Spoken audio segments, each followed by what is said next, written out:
जेके Tripathi sir, बार बार जिक्र हो रहा है अमेरिका का, पाकिस्तान का, और पाकिस्तान ने किस तरीके से पनाह दी है पन्नू को वो सब जानते हैं। अमेरिका के संरक्षण में वो आ जाए, इस बात की बात की जाती है, लेकिन सबसे बड़ी बात मुझे इसमें बहुत एक दोहरा चरित्र या दोहरा रवैया अमेरिका का बड़ा दिखता है। ये वो अमेरिका है जिसने एक समय पर तालिबान को संरक्षण दिया, फिर उसके बाद उसी तालिबान ने उनके सैनिकों को मारा। पन्नू के लिहाज से भी कुछ इसी तरीके की स्थिति देखने को मिलती है। अमेरिका वो है जो आतंकवाद के मसले पर भारत के साथ खड़ा हुआ नजर आता है, अलग अलग मंचों से भी बात करता है, लेकिन कहीं ना कहीं पूरी तरीके से फेलियर अमेरिका का है आतंकी गतिविधियों को, और पन्नू के केस में वो सैद्धांतिक तौर पर पूरी तरीके से फेल है। ये डबल स्टैंडर्ड अमेरिका क्यों लेकर चल रहा है, या फिर फॉर दैट इंस्टेंस कनाडा या फिर ब्रिटेन इंक्लूडिंग? नमस्कार पूर्णिमा जी, और बाकी सहयोगियों को नमस्कार करते हुए मैं ये कहना चाहता हूँ कि आपकी बात काफी हद तक सही है। अमेरिका का डबल स्टैंडर्ड है। अमेरिका हर चीज में डबल स्टैंडर्ड उन्होंने किया है।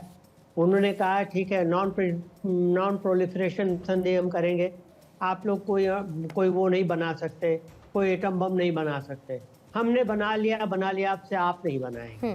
ये नहीं कर रहे कि हम उसको जितना आपने बनाया उसको कब से हम डिस्ट्रॉय करें, कोई टाइम टेबल नहीं। इसी तरह से आप उसामा बिन लादेन को मार सकते हैं, आप जवाहिरी को काबुल में मार सकते हैं, आप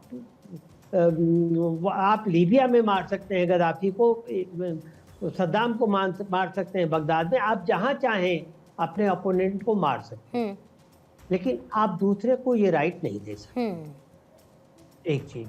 दूसरी चीज कि अमेरिका ये कहता है कि ठीक है, टेररिज्म का क्या, टेररिज्म की कोई अगर परिभाषा तक नहीं हुई है तो ये किसकी फेलियर है? ये फेलियर पश्चिम की, इसलिए नहीं हुई है।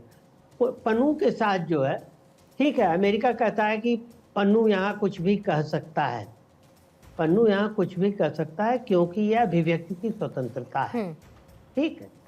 लेकिन अभिव्यक्ति की स्वतंत्रता वहां खत्म हो जाती है जहां आप किसी को धमकाने लगते हैं, जहां आप साफ साफ कहने लगते हैं कि एयर इंडिया की जहाज उड़ा दिए जाएंगे, जहां आप साफ साफ पोस्टर लगाते हैं कि जैसे हमने इंदिरा गांधी को मारा और उन लोगों को मारेंगे, जहां आप साफ साफ कहते हैं कि हम इन लोगों को निशाने पे रखे हुए हैं, वहां आपकी अभिव्यक्ति की स्वतंत्रता खत्म हो जाती है।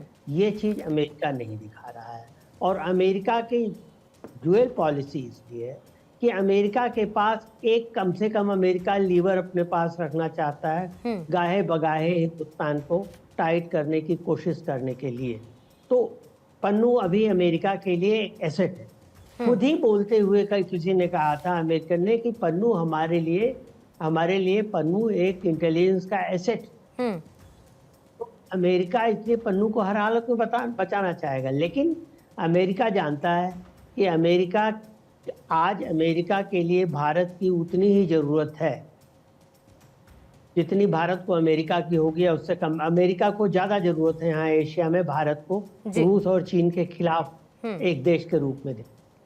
तो अमेरिका चाह के भी उतना कुछ नहीं कर पा रहा है, लेकिन तब भी अमेरिका एक सलाई लगा देता है, एक तीली चुभा देता है कि हाँ आप देखिए आपको वो करना होगा। तो इन सब चीजों से यही जाहिर होता है कि अमेरिका कभी ये नहीं चाहता कि भारत जो है शांतिपूर्ण ढंग से आगे प्रगति करता रहे। मजबूरी है भारत के साथ रहना, उसकी मजबूरी है, तो वो है, लेकिन वो अमेरिका कभी भी किसी भी दूसरे देश को आगे बढ़ता नहीं देखना चाहता। ये इतिहास गवाह है। ठीक है सर जी। ठीक है साहब, आपके पास आते हुए, क्योंकि इससे पहले मैंने अमेरिका का जिक्र किया, ब्रिटेन कनाडा का भी जिक्र किया, कनाडा में निज्जर के हवाले से, और इधर दूसरी तरफ पन्नू है। मैं ये समझना चाहती हूँ, जिस बात का जिक्र अभी तहसीन ने भी किया, लेगेसी, या जो सिंह साहब कर रहे थे लेगेसी, इस लेगेसी को लेकर क्या ये पन्नू की एक तरीके की झल्लाहट है कि वो अपने एग्जिस्टेंस को खत्म नहीं होने देना चाहता? शायद ये वजह है कि बीच में उसका नाम, उसकी तरफ से धमकियां सामने आती रहती हैं। नहीं, मैं आपको बताता हूं कि जो सच्चाई जो है ना, जो देश की सुरक्षा तो सबसे पहले है, उसके ऊपर तो कोई कॉम्प्रोमाइज नहीं है। लेकिन जहां तक आप टेररिज्म का बात करें, जहां तक आप खालिस्तान की बात करें, ना भारत के अंदर ना भारत के बाहर कोई भी संगठन जो टेररिस्ट संगठन सक्रिय नहीं है। ये एक इंटरनेशनल इश्यूज हैं जो पन्नू जैसे लोग, जो एडवोकेट हैं, जो वहां से पहले पैसा इकट्ठा करते थे और वहां के लोगों को बरगलाते थे। लेकिन जब हम 7-8 साल से सब चैनल्स के अंदर बोला कि अगर किसी को खालिस्तान चाहिए, अगर वो अमेरिका में रहता है अमेरिका से मांगे, अगर कनाडा में रहता है तो कनाडा से मांगे, अगर जिसको खालिस्तान चाहिए वो यहाँ आइए, वहां के लोगों ने उनको पूरी तरह से नकार दिया है। अब पाकिस्तान हो, स्पेन हो, कनाडा हो, अमेरिका हो, और भारत को अगर उन्होंने कहीं पे कुछ भी करना हो, डिफेम करना हो, तो उनके पास एक इशू है खालिस्तान का इशू। उसके अंदर एक छोटा सा तबका जो कनाडा के अंदर है, जो उनका एक वोट बैंक है, ट्रूडो का, और ट्रूडो साहब ने उनको एक लीनियंट हैंड दिया हुआ है जो आने वाले समय में इलेक्शन के बाद उसके अंदर काफी चेंजेस आएंगे।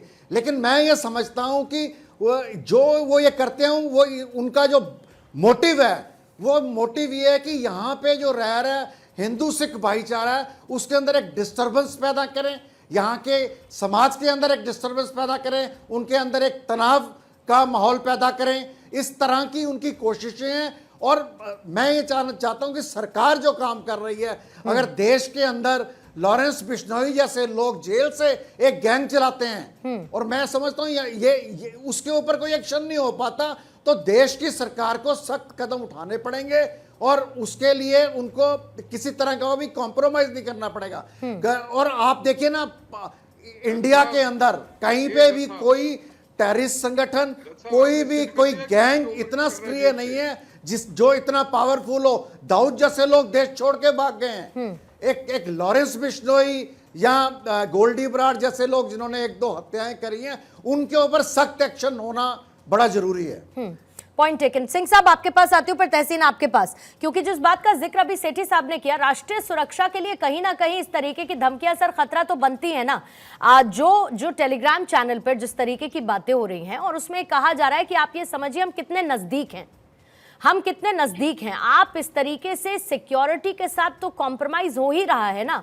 फिर दूसरी तरफ हम जीरो टॉलरेंस नीति की आतंकवाद को लेकर बात करते हैं, हम कहते हैं कि एक डेफिनेशन होनी चाहिए, लेकिन ऐसे देश जो इस खालिस्तानी मूवमेंट को या खालिस्तानी आतंकियों को पनाह देते हैं, वो इस डेफिनेशन से अग्री नहीं करते, या ऊपरी तौर पर अग्री करते हैं लेकिन सैद्धांतिक रूप से फेल हो जाते हैं। तो राष्ट्रीय सुरक्षा को खतरा ये भारत की तो है ही ना। बिल्कुल पूर्णिमा जी, भारत की राष्ट्रीय सुरक्षा को बिल्कुल खतरा है। पंजाब के सूबे ने वायलेंस देखा है, आतंकवाद देखा है।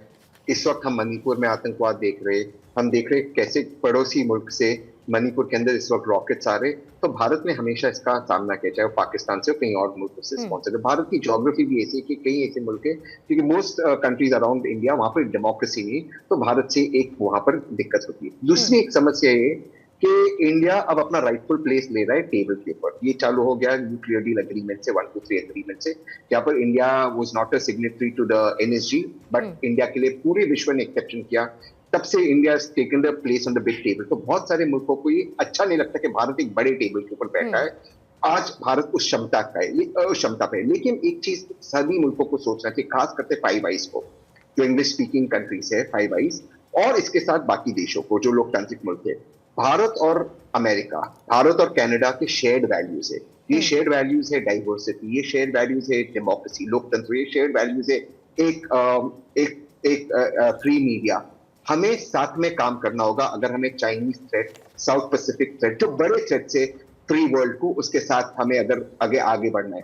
भारत ने हमेशा इन मुल्कों का साथ दिया है, लेकिन ये नहीं हो सकता कि भारत उनका साथ दे, लेकिन जब भारत पर बने तो ये मुल्क साथ ना दे। अगर कोई अमेरिका में बैठकर या कनाडा में बैठकर ये सोचता है कि वो भारत को तोड़ दे, भारत की किसी की हिस्से को तोड़ दे, वो फ्री स्पीच की बात अलग है, लेकिन अगर वो फंड इकट्ठा करता है, उसके लिए फंडिंग करता है, टेररिस्ट एक्टिविटी करता है, भारत उनको डोजियर देता है, वो बताता है, वो फेक डॉक्यूमेंट्स में कनाडा आते, तो ये उन देशों का कर्तव्य है कि वो भारत का साथ दे। ठीक उसी तरह जैसे एक्सपेक्टेड होगा कि अगर उन देशों के खिलाफ कोई षड्यंत्र भारत में हो, भारत एक्सपेक्ट करेगा कॉपरेट करने के लिए, और भारत ने हमेशा कॉपरेट किया।